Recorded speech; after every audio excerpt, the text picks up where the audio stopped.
Привет-привет! Меня зовут Людмила и с вами Таро в потоке. Название нашего сегодняшнего разбора звучит так. Что у него к вам на подсознании? И у нас сегодня будет только одна позиция.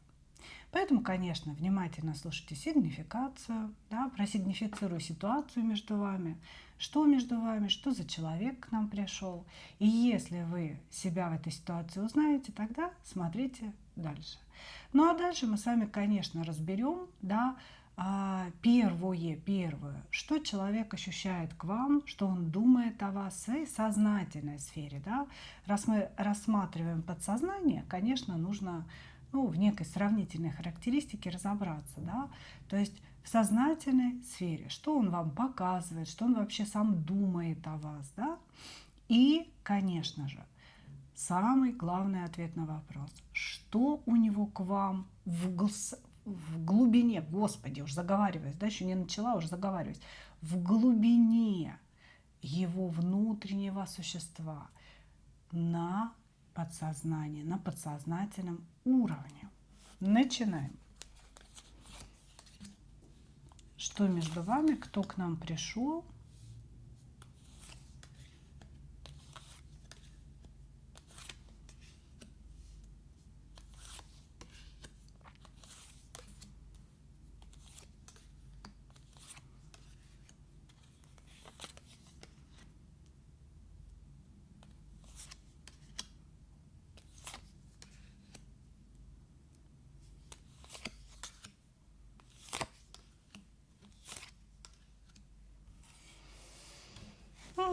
Так, ну смотрите, здесь пришел к нам человек, который или военный, да, или работает где-то чиновником, может быть он юрист, да. То есть здесь человек, который имеет отношение к юриспруденции, где-то вот рядышком находится, так или иначе. Также он может быть каким-нибудь главврачом. То есть мужчина, который пришел, имеет или определенную должность, да, или какие-то заслуги, какой-то вес. И это, да, вот осознание собственного веса дает ему как будто бы внутреннее право, да, не то, что вообще это дает ему право, а как будто бы дает ему некое внутреннее право на то, чтобы чувствовать себя всегда правым. Вот так, да, немножко тавтология получилась, право, правым. Вот, значит, здесь мужчина считает, что у него обостренное чувство справедливости, и что когда он о чем-то разговаривает или что-то утверждает, это всегда вот 100% истина, это всегда 100% правда. Вот, значит, что происходит между вами? Какие-то странные, непонятные отношения, если честно. Я бы сказала, что здесь мужчина стал за вами ухаживать, а потом внезапно поругались. Вот. Может быть, уже отношения развились до того, что близость возникла, были какие-то общие планы на будущее. Я не могу сказать, что вы здесь, допустим, несвободные люди, да? Здесь идет ощущение, что два достаточно свободных человека хотят построить отношения. Мужчина, скорее всего, был женат или был в долгих, очень серьезных отношениях, где он устраивал такой домострой, потому что здесь мужчина домостроевец. Он очень жесткий, он жестко навязывает свою точку зрения, свое мнение. Женщина для него это скорее, такое, знаете, приложение, да. То есть он женщину не воспринимает как равноправного партнера, женщина как некое приложение к нему. И ищет он себе именно жену, хозяйку, мать детей, возможно, да, если возраст позволяет, но достаточно такую безголосую жену-хозяйку, которая не будет иметь своей точки зрения, а будет слушаться его. Вот. Значит, здесь мужчина ухаживал за вами, и, возможно, расписывал некое будущее с вами, но почему-то здесь показано ухаживал через расстояние. Скорее всего, это были переписки, общение по видео какое-то. И вы очень хорошо, вот в этих переписках, в этом расстоянии вы друг к другу очень хорошо подходили. Были какие-то затыки, безусловно, но, в общем-то, я думаю, что у вас были какие-то планы на него тоже, да, достаточно серьезные. А тут то ли он приехал откуда-то, и вы поругались, то ли наконец-то встретились, да, поругались, то ли это произошло тоже по видео, да, в переписке и так далее. Но у очень многих здесь была встреча, которая закончилась плохо. Вот. На данном этапе какая-то ссора присутствует, где мужчина не хочет совершенно просить прощения, признавать свою вину, хотя жесткость была исключительно с его стороны. То есть он как будто бы с вами боролся, как будто бы, знаете, в бой ринулся этот человек, на вас причем. Была какая-то ситуация, когда он прям реально начал с вами бороться, начал, может быть, даже кричать, обижать вас как-то и ставить какие-то условия. И в этой ситуации он не чувствует себя абсолютно виноватым. Он чувствует, что он прав, а вы себя неправильно повели. А неправильно почему? Потому что вы стали отстаивать свою позицию. Вы тоже здесь вышли в королеву мечей. Понимаете, он справедливости, а вы в королеве мечей. То есть вы себя в обиду не дали и сказали, что, слушай, дружочек, да, ты кто вообще такой, чтобы со мной так разговаривать? Вот. И как будто бы разрушилась его иллюзия о вас. Он думал, что вы подойдете на роль жены домохозяйки, да, такой покладистой, окладистой и так далее, а вы оказались женщиной с интеллектом. Он этого не ожидал. Понимаете? Вот как-то так здесь интересно все получается. Он говорит о том, что он обманулся, он такой вот одинокий волк, да, который себе напридумывал в вашем лице прекрасную королеву своего сердца, а оказалось, что вы не такая прекрасная, что вы имеете зубки и что вы не соответствуете немножко его пожеланиям, да, о том, какая вы должны быть. Хорошо. Если вы узнали себя в этой ситуации, давайте посмотрим, что у человека в сознательной сфере к вам, да, то есть что он осознает и что он вам показывает.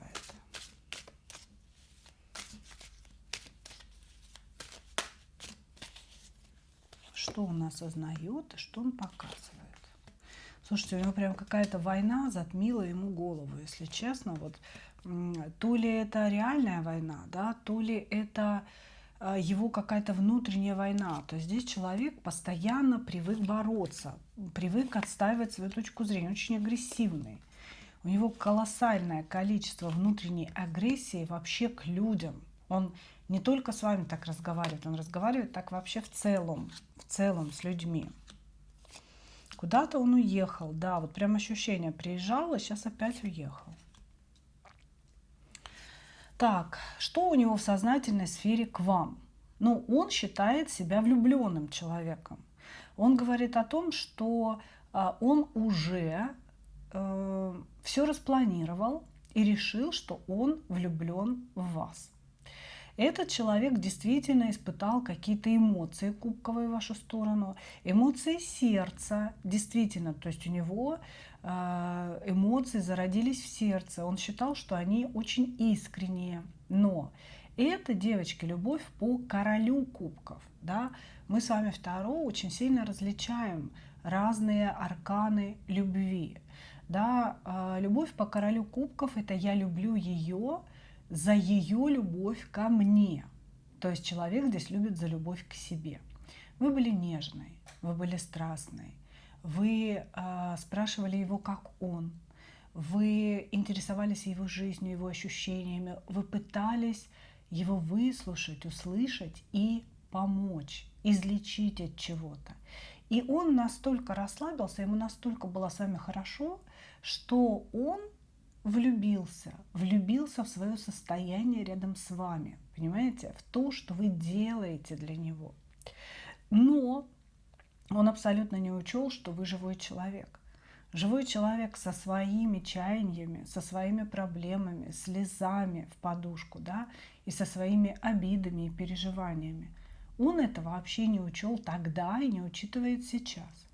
И он говорит о том, что я влюблен в нее за то состояние, которое она мне создавала раньше. Но сейчас я нахожусь в неком разочаровании от того, что между нами произошло, от того, что она мне сбила корону своим поведением.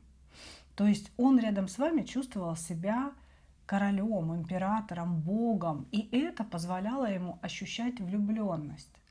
А сейчас он говорит, я разочарован ее поведением, я разочарован тем, что она разговаривала со мной грубо, и оказалось, и я не такой король ее мечты, и она не такая спокойная, покладистая, как мне хотелось бы. Вот, значит, здесь мужчина, ну, как бы осознает, да, в своей сознательной сфере думает о том, что он, с одной стороны, влюблен в вас, а с другой стороны, разочарован вами. Вот, значит, и у него вечный бой. Вот бой, я всех победю, значит, и ее победю, и вообще всех победю, кто возле нее.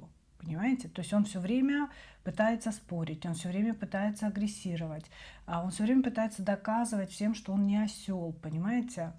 Но, как правило, знаете же, да, что чем больше людям доказывает человек, что он не осел, тем больше они его считают ослом. Вот здесь какое-то неадекватное поведение у мужчины прослеживается. Возможно, какая-то травма, да, психологическая. Вот. Да, он считает, что у него есть к вам чувства. Он считает, что он в вас влюблен.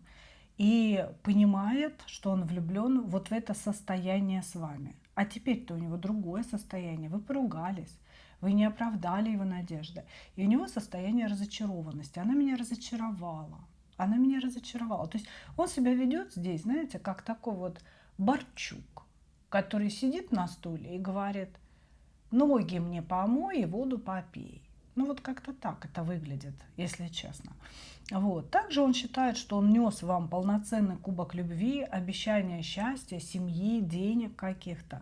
То есть здесь, возможно, были совместные планы на будущее, и он вполне себе их планировал. Да, планировал по-настоящему семью с вами, какие-то денежки в дом приносить, делить вместе и горе, и радость и так далее. И считал, что он несет вам эту любовь, да, вот. Но сейчас как бы любовь его вы разбили. И он говорит, что ж такое-то? Что ж такое-то? Что же делать? То есть здесь по сути, вот он сейчас куда-то уехал, да, в какую-то дорогу, у него там предстоят, куда он уехал, да, какие-то события серьезные. И все вот эти переживания насчет вас, они сейчас переживаются вкупе с какими-то серьезными событиями. Вообще, на самом деле, здесь человек даже боится, что он может, допустим, там погибнуть, может быть, у него какая-то серьезная болезнь есть, да. То есть почему-то он вот прям на грани жизни и смерти. Вот он думает, не то, что он находится на грани жизни и смерти, а он думает, что вообще, в принципе, его жизнь, она вот как-то так под вопросом большим находится. Если повезет, выживу, если не повезет, не выживу. И в контексте этого вот эти мысли о вас, они какие-то такие тоже очень печальные и еще более темные, да, чем могли бы быть. Хорошо. Давайте посмотрим, что у него к вам на подсознание.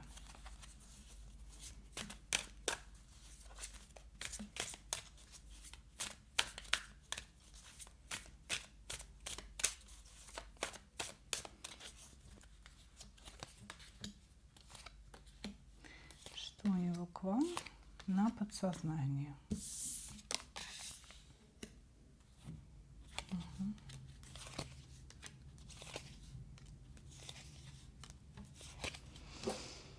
Вы знаете, ну, на самом деле, две блокирующих карты как-то говорят о том, что глубоко в его подсознание вы не проникли. Что у этого человека очень много тайн, Да, вот мы говорим, что у него к вам на подсознании. А он говорит, а у меня есть тайны. В моем подсознании, да, у меня есть тайны. И что же здесь есть таинственного такого? Первое. У этого человека есть какой-то выбор там, куда он уехал. Ну, то есть он от вас куда-то уехал. И там есть какой-то выбор, и этот выбор тоже любовный. И он, ну, с большей радостью, наверное, туда едет, бежит. Хотя, может быть, там не так все серьезно, как с вами, но, тем не менее, есть еще какая-то женщина. То есть у этого человека есть от вас тайны. Есть какая-то женщина, к которой он сейчас со своим кубком несется. Он не считает это зазорным. Он считает, что, ну, как бы я выбираю, да, я выбираю себе подругу для жизни, и почему бы и нет. Я же типа мужчина, вот я здесь со своим кубком, там со своим кубком. Кого-нибудь, глядишь, да выберу. Вот. Значит, не могу сказать, что он вот прям как-то глубоко-глубоко о вас переживает.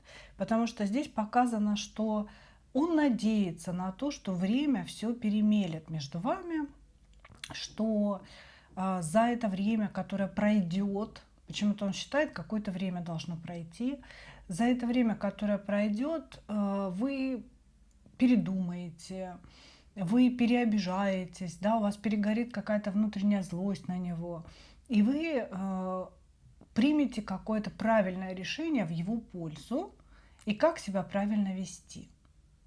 Здесь все про некие правила. Она должна подчиниться моим правилам, и тогда я вернусь. По сути, в своем подсознании он уверен, что сейчас пройдет какое-то время, вы остынете, он вернется откуда-то, и когда он вернется, вы его примете с распростертыми объятиями, и вот это небольшое недоразумение у вас будет забыто, да, между вами будет забыто. И вы сделаете правильные выводы о том, как не надо себя вести с ним. Вот, значит, в своем подсознании этот человек также думает, если это моя настоящая любовь, и если это моя судьба, да, про вас, ну вот тогда все будет так, как я хочу. Тогда сам Господь Бог, да, высшие силы все организуют таким образом, что мне все понравится. Вот. Он рассчитывает начать все сначала, когда вернется с какой-то дороги. Начать все сначала и рассчитывает на то, что все пойдет по-другому. Вот. Но пока он находится в некой дороге или куда-то приехал, у него есть еще одна женщина, да, и он там более легкие отношения, да, он идет туда по легкости со своим кубком, и как будто, вы знаете, он не особо хочет там переживать о каких-то ваших вопросах, недопонимании каком-то. Он идет к другой женщине поразвлечься, сбросить энергию, может быть, пожаловаться ей даже на вас, да, мы не знаем, что там за женщина такая тайная. Вот, и не особо он переживает. Типа того, что да, все перемелется, все это ерунда. Сейчас вот я уехал в командировку, ну, к примеру, да, в командировку, вернусь из командировки, и время спишет все на нет. Все, она одумается, прибежит сама, и будем мы жить с ней счастливо и дальше планировать нашу совместную жизнь. Вот, хорошо. А что еще за тайны у тебя? Тайны. Первая тайна, да, это вот эта женщина. Угу. Тайны у него, вот смотрите, что его некая ласковость, да, какая-то игривость. Может быть, у вас была очень такая игривая, с легким эротическим уклоном переписка, да, вроде как про любовь, вроде как чуть-чуть про секс, да. Вот, что вот это его поведение, это скорее маска, потому что здесь человек живет свою жизнь в рыцаре мечей, да, он все время нападает, он очень агрессивный, он очень взрывной. И любое неправильно сказанное слово, это тут же все, мечи наголо, и мы как бы сейчас всем голову потрубаем. Вот, значит, он очень агрессивный, и он пытается скрыть от вас под вот этой маской пажа кубков, скрыть от вас свою истинную природу, которая, скорее всего, вот как раз недавно вырвалась на свободу, да, вот когда вы поругались, вы увидели на самом деле его истинное лицо. Уж я не знаю, вы его приняли, поверили ли, что он вот такой, а не мягкий и пушистый. Он здесь говорит, я скрываю, моя тайна это то, что я не мягкий, я не ласковый и не тактильный. Я очень жесткий человек, который ненавидит сопротивление, который привык побеждать, привык агрессировать, привык иметь власть над людьми. Здесь человек привык иметь власть над людьми. И он не понимает, как это так, вы не поддаетесь этой власти. Вы тоже, с его точки зрения, должны поддаваться власти. Также он говорит, что он уверен, что он вас над себя подсадил. То есть внутренне, вот знаете, обычно на подсознание идут переживания, да, человека, какие-то глубинные сомнения в себе. Здесь вообще никаких сомнений нет. Здесь человек внутренне уверен, что вы сидите на крючке. Внутренне уверен, что вы вообще никуда не денетесь, и что время все перемелет, и я вернусь, и все будет хорошо у нас. То есть он вообще не парится, не переживает, считая, что это вы зависимы от него. Вот, вы зависимы, вы влюблены, вы сейчас, значит, считаете себя виноватой уже, все обдумываете и готовитесь просить у него прощения. И поэтому он ни о чем не переживает, пребывая в своей такой уверенности. И помимо этого развлекается с другой женщиной, ну, чтобы расслабиться, чтобы как бы вообще ни о чем не думать. Понимаете? Вот такое здесь у нас у человека подсознание. Ладно, совет давайте для вас возьмем вообще вот в связи со всем выше вскрывшимся. Возьмем совет для вас.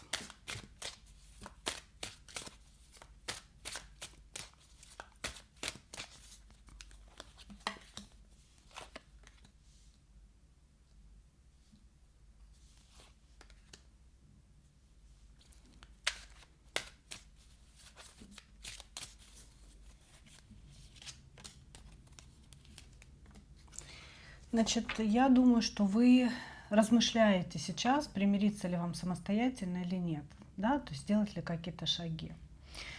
Здесь говорится о том, что этот человек – это ваш урок кармический урок, который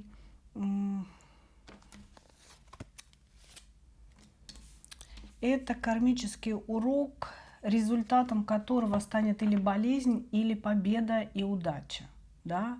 Значит, здесь все будет зависеть от вашего выбора. И сейчас вы должны четко проанализировать все то, что произошло. Не то, что вы чувствуете, не притяжение, которое у вас есть, не надежду, которую вам вселил этот человек, а вот четко решить для себя, вот проанализировать саму ситуацию, кто что говорил и кто как себя вел. И вообще в целом, что он вам говорил о себе и о своих представлениях о браке. Здесь говорится, что если вы примиритесь, примете решение о примирении, вы получите, ну, скажем так, 1% из 100 от того, что вы желаете получить, от того, на что вы надеетесь. 1% из 100. И вот из этого вы должны сделать вывод, да, то есть кармический урок приведет или к болезни затяжной, это может быть не физическая болезнь, да, часто четверка мечей показывают депрессию, показывают такой упадок сил, знаете, уход в себя и нежелание, апатию к миру, да, нежелание видеть этот мир. Или какую-то победу по колесу фортуны, ощущение удачи и счастья. Вы понимаете, я не могу вам здесь сказать, какой выбор станет для вас решающим, да, или вернуться в отношения к этому человеку. Ну, то есть тут вы должны принять этот выбор. И что тогда будет, мы не знаем, да, то есть карты нам не говорят, что направо пойдешь, коня потеряешь, да, а налево пойдешь, клад найдешь. Нет, они говорят, что в одном случае, в случае принятия одного решения, будет какая-то болезнь, в случае принятия другого решения будет удача. А вот какое решение куда приведет, здесь, конечно, будете решать уже вы. Да? То есть вы должны проанализировать все то, что вы услышали. И карты дают вам небольшую подсказку, говоря, да, о том, что вы надеетесь на много и думаете о том, что вас ждет с этим человеком что-то, какое-то великое, приятное, очень будущее для вас. А получите вы 1% из 100. Ну вот как-то так. Ну что, мои дорогие, вот такой вот сегодня получился разбор. Я благодарю вас за ваше внимание. И, как обычно, хочу пожелать вам только одного. Встретить свою настоящую любовь и не потерять в ней себя. Ну а мы увидимся с вами в следующих видео. Пока-пока!